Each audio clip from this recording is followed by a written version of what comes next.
what it is and what it ain't. I'm gonna let y'all know what I think. But first, you gotta hit that post notification bell button so you'll be in a loop every time I drop another video. Today we finna talk about the rapper The Game. We gonna talk about the beef he had with the rapper Southside that was signed to him with Black Wall Street.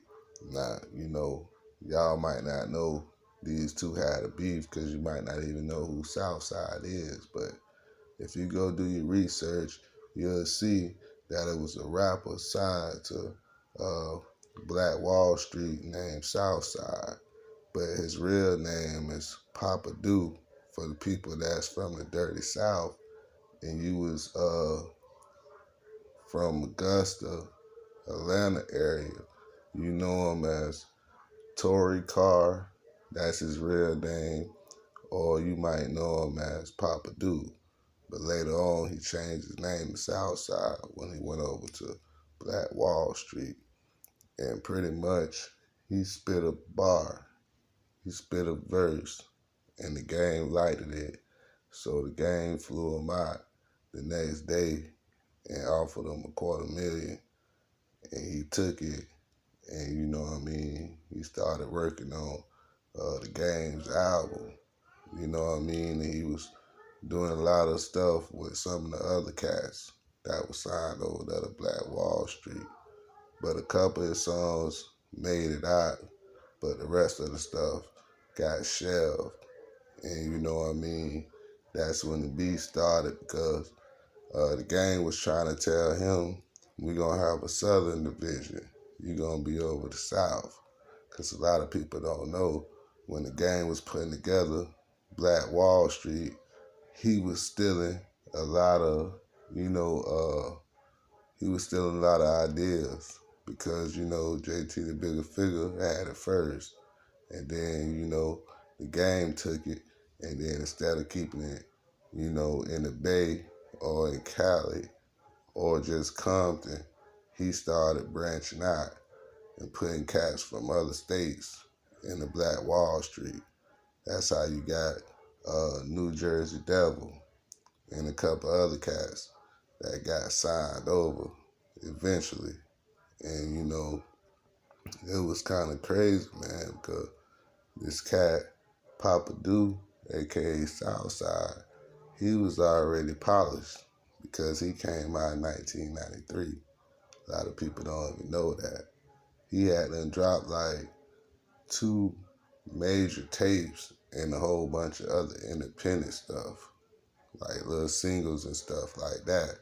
So he was consistent all from 1993 to like 1996. And then, MySpace days, stuff like that, he got connected with the game. You know what I'm saying? But the game didn't know, like the dude rap G-Funk. So the game was like, man, you real cold.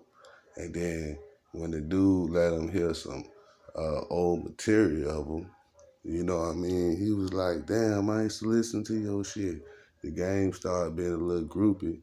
It started being a fan because he had, remember, listening to the man music in like 1993, 94, 95, because Papa Do was signed to a label that basically had signed Digital Underground. So, they had distributors out there in the West Coast. And all the music that Papa Do did was G-Funk music. So everybody in the LA area used to bump it back in the, early 90s during the game. When all that gang stuff was going on real heavy, they used to be bumping that Papa Do. So the gang remembered the dude. He sold a lot of units down there. And, when he found out that the dude was from Augusta and that he wasn't, doing nothing at the time, he offered to sign him. So, that's when he sent him the plane ticket and gave him a chain, gave him $250,000 and told him, hey, We finna do something. You know what I mean? So uh, it happened. But you know what I mean? The music never was good enough, I guess, for the game to do anything with it. Or he just didn't have the money to get it out there. And you know, everybody was depending on Game, but Game started going through it with his brother and stuff like that, and other people coming in saying that he's stealing and they own this part and that part of shit. So the Game just trashed the whole thing. You feel me? And that's what gave all them boys their releases, and they was pissed off. But yeah, the Game was a fan, man, because Papa Do, he had worked with Endo G. Remember that song with Gangsta Boo? You feel me? From Endo G. Endo G used to be with 3 6 Mafia, and he used to rap with Lil Blunt. He had him on the album, and he had MC Breed on the album on the same song. And then he had like Rex and Effects on the album. I want to say he had production by the same dudes who had worked with 8 Ball MJG.